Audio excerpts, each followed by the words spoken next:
Right, I'm here with Donnie Voss. Donnie is an RA here at Liberty, and he's also a seminary student. Donnie, thanks for joining me today.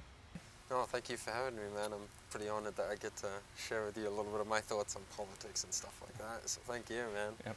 Yep. So Donnie, you're not originally from here in the United States. Where are you from? No, I'm not. I'm from Zimbabwe, which is southern Africa.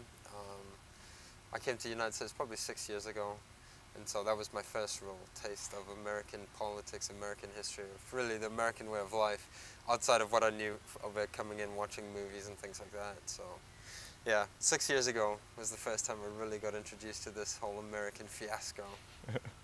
All right, so over there in Zimbabwe, you watched the video. I did. Are biblical principles and verses, shown in the government buildings or in public places over there? Man, it's a little bit of a hard question for me to answer. I'll tell you why. Because when I left Zimbabwe, I wasn't a Christian, so I guess I really wasn't watching too much for biblical verses and biblical principles. But looking back on it and what I can see now, I would imagine that there's probably not too many biblical verses, but there's definitely biblical principles in our government and the way things run. It's a Catholic country, so it's a lot more, very orthodox. It's not very Protestant at all, so you're not going to find tons of Bible verses everywhere. You're going to find more biblical principles and a church service to go along with things, as opposed to a Bible verse on, free economy or free, freedom of religion or something like that. You know what I mean? Okay, yeah. So you watched the video. What were your thoughts of the video? My thoughts on the video. Okay, so I really didn't know too much about this video coming in, and I didn't know too much about politics and American history. But if what it said is true, it's pretty informative, and I think that was pretty interesting. I think it's, I definitely learned a lot about it. Like, I had no idea, like, that there was little subtle changes taking place. And I think, like, for most of us, like, you probably wouldn't notice that, before God is taken out, or the little caricature thing on top of the building is slanted slightly so that, it's out of, the public's eye. I mean, I would not have noticed that. I think that's pretty indicative of the culture, though, just a move away from God and from the Judeo-Christian worldview.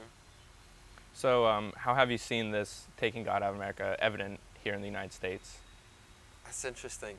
Before I came to the States, in high school, I can remember that we talked about how in America prayer was being taken out of the schools and stuff like that, and now that just shows you like what happens when God's taken out. Of course, prayer's taken out, and all these kinds of things start happening, and so I think that just shows that God has been taken out and that Christian and moral values have been removed.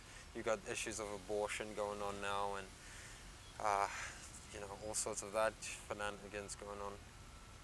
Okay. So do you think that it's important to keep these biblical values and verses and principles shown in our government buildings in the public squares? In the public squares, yeah. I think from a historical perspective, you probably should.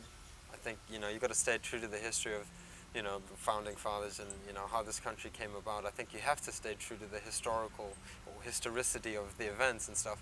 I think that's very important. At the same time, God blesses Christian principles and God blesses that sort of thing, and so for that reason too, I think you should keep them. But at the same time, I think we need to be careful in pushing Christian values and Christian stuff like that, because we just look around and most other people really don't believe. Most others really don't adhere to a Christian worldview anymore, and so I think it's a very dangerous thing to force our values upon them, and so I think we should keep it for historicity's sake and for truthfulness' sake to that, but I think we shouldn't force it upon others either. Okay. What do you think it'll take to put our country back on track? I think this is really going to take this is a long haul. This is not going to be a quick answer to this. I think if we're trying to look for a quick fix solution to this, I think we're not going to find one. I'll tell you what I think it's not. It's definitely not to change the government and make the government a Christian government and force Christian values upon everyone. I think that's the wrong way to go about it, because I think you can't join the government with morality and with, you can't join government and morality and the church like that together and bring them together as happened in Europe or in some of the early church. I think you can't do that, because when you do that, you join two things that there needs to be a separation of, and when you start doing that, you get a little bit of in-mixing, and you get people walking and doing things that they probably shouldn't be doing.